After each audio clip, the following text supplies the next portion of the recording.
apskauj tu mūsu zemi. Mīlēt. Tas nozīmē ļaut sev būt pilnīgi kailam visos līmeņos. Tas nozīmē ļaut sev būt iekšēji absolūtā uzticībā, ka tevi nekas vairs nevar ievainot. Mīlēt nozīmē atļaut pienākt sev tik tuvu, ka tu pati gribi izšķīst otrā. Saplūst ar viņu kopā jaunā vielā. Tas ir tad, kad jūsu abu svētie kristāli saplūst vēl nekad kosmosā nebijušā krāsu salikumā.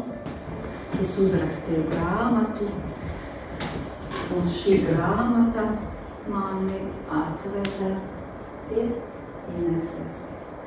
Kad es viņu saņēmu oktobri mēnesi no tipogrāfijas, es visu nakti negulēju ar viņu. Un turot šeit. Es tagad raudāšu. Tas ir sievietes galvenā enerģija, radošā enerģija. Tādēļ mēs tā kā pieceļamies ar Lēvu kājās un sakam, radiet mīļās sievietes, jo mēs, Lēva ir uzradījuši šobrīd grāmatu.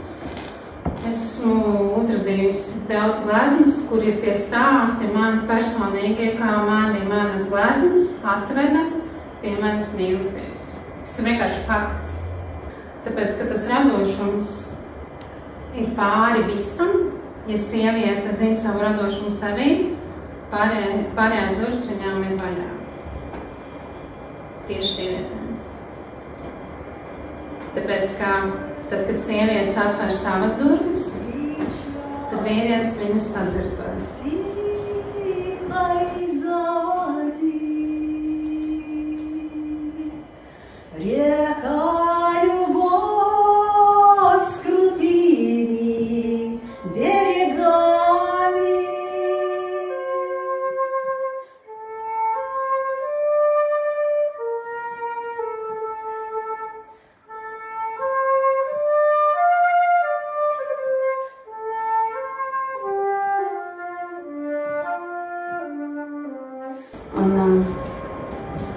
Grāmatā ir tāds brīdis, kur divas dvēseles satiekas - sieviete un vīrietis. Brīnišķīgā, burvīgā, skaisti koptā dārzā.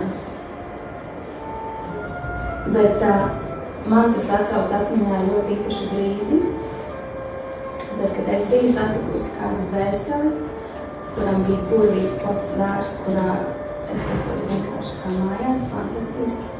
Un arī es nākošajā rītā tur biju krasām kā